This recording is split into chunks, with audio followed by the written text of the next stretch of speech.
Bienvenue à tous, l'actu parle du Festival de Cannes et nous aussi, nous allons aujourd'hui vous parler du fameux Festival de cinéma en compagnie de nos chroniqueurs et chroniqueuses, Gina Bontempi, Alexis Clot et Alexandre Mastagli. Bonjour à tous les trois. Bonjour Julien.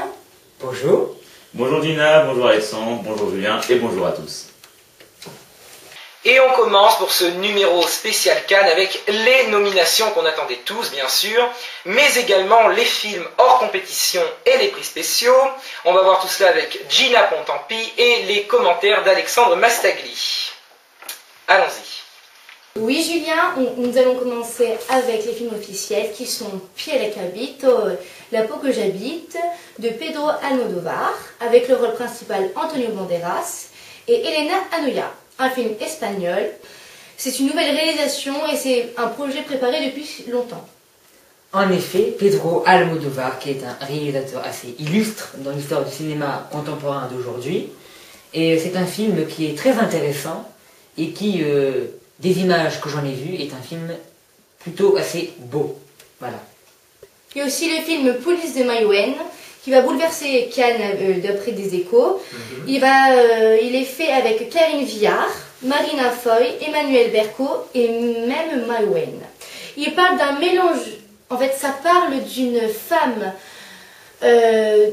policière avec un mélange de sa vie privée et de sa vie professionnelle. Alexandre va nous parler de Maïwenn. On l'aime tous, Maïwenn, ici, on aime bien. Non. Maïwenn, c'est une réalisatrice française qui a fait des films qui ne sont pas connus du tout. Oui. Je ne comprends pas pourquoi Maïwenn... Enfin, le film de Maïwenn a été élu pour la compétition officielle du Festival de Cannes, parce que Maïwenn a beau être une très bonne réalisatrice, il faut quand même le dire. Elle a fait des courts-métrages qui sont plutôt moyens, et elle devrait s'en tenir aux courts-métrages, c'est un conseil. Et Maïwenn est donné Palme d'Or par le 3/4 des critiques. Et je rajouterai aussi qu'il faut absolument éviter Police pour la simple présence de Joe Star. Ah oui, ça c'est sûr. Ensuite, en troisième. Il y a Mélancolia de Lars von Trier. Oui. Ce sera un très beau film sur la fin du monde. Il pourra même remporter la Palme d'Or. Voilà. Alors Lars von Trier qui est donc... Lars von Trier, qui est un très bon réalisateur, qui a déjà été primé au Festival de Cannes et qui a gagné la Palme d'Or en 2000 avec Dancer in the Dark. Et donc, Lars von Trier, qui est un très bon réalisateur, on pense que ce film pourrait avoir un très bon succès autant à Cannes et aussi le jour où il sortira en salle. Alors The Tree of Life de Terrence Malick avec Brad Pitt et Jessica Chastain. C'est un père obsédé par la réussite de ses enfants, mais un jour un événement vient bouleverser cette famille qui va la déséquilibrer. Brad Pitt. Bon, Brad Pitt, c'est un bon acteur, enfin surtout un acteur hollywoodien, donc si c'est Hollywood, c'est forcément un bon acteur, il paraît. Et le film va certainement faire beaucoup d'écho autant à Cannes que plus tard. Et il faut aussi revenir quand même l'interprétation et la présence de Sean Penn, qui quand même, le film il doit beaucoup à Sean Penn, hein, il faut le dire aussi. Il y a aussi Habemus Papam de Nanni Moretti, qui parle d'élire un nouveau pape, puisqu'il est décédé. Alors, Habemus Papam, qu'est-ce que ça veut dire, Alexandre? Alors, Habemus Papam, qui en latin veut dire un nouveau pape a été élu. Alors, en effet, c'est un film qui était très attendu à Cannes et qui apparemment aurait un peu déçu d'un scénario, parce que il aurait ennuyé. Pourtant, Nanni Moretti n'est pas un novice, c'est un très bon réalisateur. Il y a aussi de très bons acteurs, n'est-ce pas? Il y a quand même une légende du cinéma dans le film. Et le film, bon, ça parle du pape. Et aujourd'hui, est-ce que le public a vraiment envie de voir un film sur le pape? Je ne le pense pas. Nous allons maintenant parler des films hors compétition, puisque vous savez, il y a de nombreux films hors compétition, mais on va se focaliser sur deux films précisément. Donc Gina, le premier, qui est donc le film de Woody Allen. Minuit à Paris, qui fera l'ouverture du festival hors compétition, avec Marion Cotillard et 3 minutes de Carla Bruni. Alors, Midnight in Paris de Woody Allen est un film autant attendu par les spectateurs que par le Festival de Cannes. Que par la population française, puisqu'il y a quand même la Et population. oui, on s'en serait passé. Et très belle brochette d'acteurs français, un très bon casting, normal puisque ça passe en France, à Paris, hein, bon. Et 3 minutes de Gad Elmaleh. Ah, même moins. Mais Gad Elmaleh, on aurait préféré le voir un peu plus, en tout cas plus que Carla Bruni, il faut le dire. Et il y a aussi Marion Cotillard, et oui, une actrice française qui monte de plus en plus dans la renommée mondiale, grâce à son Oscar, hein. Donc merci qui, merci Hollywood. Et Marion Cotillard, eh bien... Comme d'habitude. Comme d'habitude. Merci Alexandre. Donc on va passer maintenant au deuxième film en compétition. La Conquête. Tu vas parler de la montée au pouvoir de notre président de la République, Nicolas Sarkozy. Alors Alexandre. Alors en effet, c'est Denis Podalides qui interprète Nicolas Sarkozy. Alors c'est un film qui est très attendu. Il est hors compétition, c'est dommage, mais donc il est très attendu par les Français. Pourquoi? Parce qu'il retrace, comme l'a dit ma camarade, l'ascension de Nicolas Sarkozy. Est-ce que le film fera scandale? Je pense que non. Alors il y aura Samuel Labarre dans le rôle de Dominique de Villepin et Bernard Lecoq dans le rôle de Jacques Chirac. Et Nicolas Sarkozy, donc le vrai, a dit qu'il n'allait pas regarder le film pour préserver sa santé mentale. Voilà, c'est dit. Nous allons passer maintenant à Jean-Paul Belmondo. En effet, Jean-Paul Belmondo sera distingué par une soirée spéciale et même un prix spécial. Alexandre. Enfin, j'ai envie de dire, c'est quand même une légende du cinéma français. Ce n'est pas pour rien, en effet, parce que donc il a fait de très très bons films. Et on espère vraiment que sa santé se rétablira aussi, puisqu'il est pas vraiment en très bonne forme, il faut dire qu'il est âgé aussi. Et eh bien, on lui espère une très bonne santé, en tout cas, à notre bébé national, comme on dit. Merci Alexandre. Nous allons maintenant passer au président du jury, puisque cette année, le président du jury du Festival de Cannes est le grand acteur Robert De Niro, qu'on connaît notamment pour Le Parrain 2 ou Taxi Driver, mais pas seulement. Alexis Clot va nous en parler. Alors Alexis, j'ai envie de demander, Robert De Niro, bon choix ou mauvais choix? Alors, comme vous, Julien, beaucoup de Français, beaucoup d'Américains et tout le monde entier se demandent pourquoi Robert De Niro comme président du jury à Cannes cette année. Alors, moi je pense que c'est un bon choix, car quand même Robert De Niro est un acteur majeur du cinéma. Il a révolutionné le 7e art en interprétant ses rôles à fond, vraiment, même en modifiant son corps pour certains films. Il a quand même pris 23 kilos pour Raging Bull, un film de Martin Scorsese. D'ailleurs, Martin Scorsese qui a été son réalisateur phare, qui l'a fait se découvrir, notamment en 73 avec Mean Street.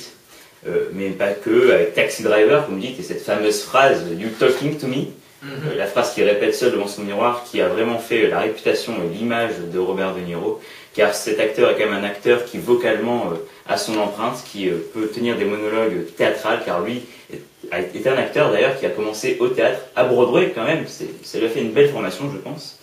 Et récemment, je sais que vous êtes quand même fan, Julien, il a fait quelques comédies comme Mon beau-père. Oui, mais Mon beau-père et nous, c'était vachement bien, Mon beau-père et nous. Bon, alors, c'est vrai que j'ai bien rigolé, je vous avoue que c'était bien. C'est pas un grand film, hein, c'est le genre de film qu'on peut voir sympathiquement, mais c'est vrai que même là, il arrive quand même à montrer qu'il a du talent et qu'il peut jouer à autre chose. Mais il a joué d'autres comédies comme Brasil, qui a vraiment été apprécié du public, ou Mafia Blues aussi, qui a été apprécié.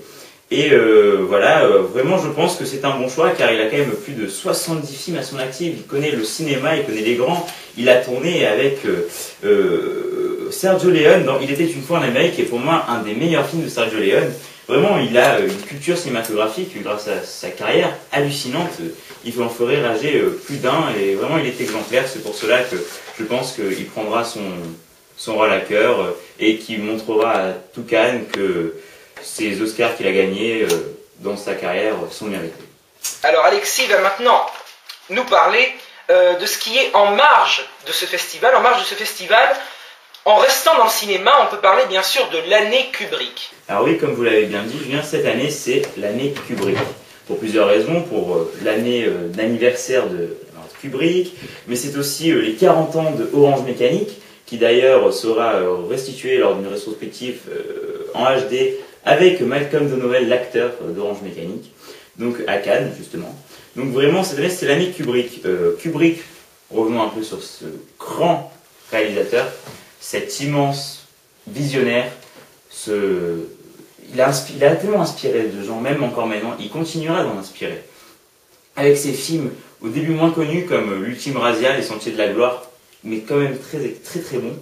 Et après, bien sûr, des films qui lui ont fait un nom, qui lui ont fait une image, comme Lolita, Docteur Folamour, son chef-d'œuvre 2001, L'Odyssée de l'espace, ou bien, pour moi, mon film préféré de toute sa filmographie, Orange Mécanique, le film qui a bouleversé toute une époque, qui a vraiment choqué des milliers de personnes. Vraiment, je pense que pour celui-là, ou pour Shining, Full Metal Jacket, pour tous ces films qui ont marqué une période, qui ont marqué un style, vraiment, l'année Kubrick est méritée, car pour une fois qu'un réalisateur peut être montré à des jeunes gens qui n'ont pas forcément l'habitude de voir ce genre de films, c'est vraiment une bonne chose. Par exemple, pour vous montrer à quel point des réalisateurs contemporains d'aujourd'hui s'inspirent, par exemple Inception qui a fait Christopher Nolan, qui a fait des entrées énormes et directement inspiré de 2001 de l'Odyssée de l'espace dans certaines scènes. Il y a une façon de filmer, il y a une façon de faire qui était propre à Kubrick. Quentin Tarantino, le grand Quentin Tarantino quand même, qui lors de Pulp Fiction, ces deux policiers qui sont interprétés par Samuel L. Jackson et John Travolta, sont directement inspirés par Le Baiser du tueur, un autre film de Kubrick, ou encore Kim Chapiron avec Dog Pound, un film sur l'univers carcéral des jeunes, directement aussi inspiré d'un film de Kubrick, Full Metal Jacket, où on voit vraiment un officier tyrannique, mais encore on peut voir aussi des façons de faire qui sont très culturelles, comme l'utilisation des photographies de Man Ray dans Le Baiser du tueur. Vraiment, c'est un cinéaste complet qui restera encore longtemps dans les mémoires et qui je pense, nous a quittés trop tôt. Il aurait pu être immortel et ça m'aurait bien arrangé, je vous avoue. Alexandre. Bien, Stanley Kubrick reste immortel à travers ses œuvres. Pourquoi? Parce que, on l'a dit, c'est un très grand réalisateur, le plus grand réalisateur même de la fin du XXe siècle, qui est, de mon avis, de la lignée des grands réalisateurs du début du cinéma. Et Stanley Kubrick, qui nous a donné une filmographie absolument spectaculaire, très peu de films pour une très longue carrière, mais des films qui, certains, sont absolument parfaits. Bien, alors maintenant, une dernière question pour terminer, puisque il faut terminer. Une question toute simple, à tous les trois. Votre pronostic pour la Palme d'Or? Pour moi, le film qui m'a l'air vraiment pas mal, c'est l'Apollinide. Souvenir de la maison close de Bertrand Bonello. C'est un genre dramatique, ça parle d'une jeune prostituée qui travaille dans une maison close, qui n'est différente que les autres, elle a une cicatrice sur le visage qu'un homme lui a fait. Et ça m'a l'air vraiment, vraiment pas mal ce film. Pour moi, ce sera We Need to Talk About Kevin de Lynn Ramsey. C'est un film qui est, à mon avis, très intéressant. Pourquoi? Parce qu'il reprend entre autres le thème du film culte Rosemary Babies de Roman Polanski. Donc moi je rejoins Alexandre sur ce sujet. Je pense que We Need to Talk About Kevin, c'est quelque chose quand même qui peut plaire à plusieurs catégories de personnes et je pense que c'est pour ça que je vois bien ce film. Eh bien, merci Alexis. Alors, avant de terminer, je voulais rappeler qu'il y a une exposition en ce moment sur Stanley Kubrick à la Cinémathèque française à Paris, rue de Bercy. Donc voilà le programme donc sur Stanley Kubrick à la Cinémathèque française. Voilà, merci beaucoup à tous les trois. Voilà, c'est la fin de ce 3e numéro de L'Actu en parle. Merci de nous avoir suivis et à bientôt, j'espère.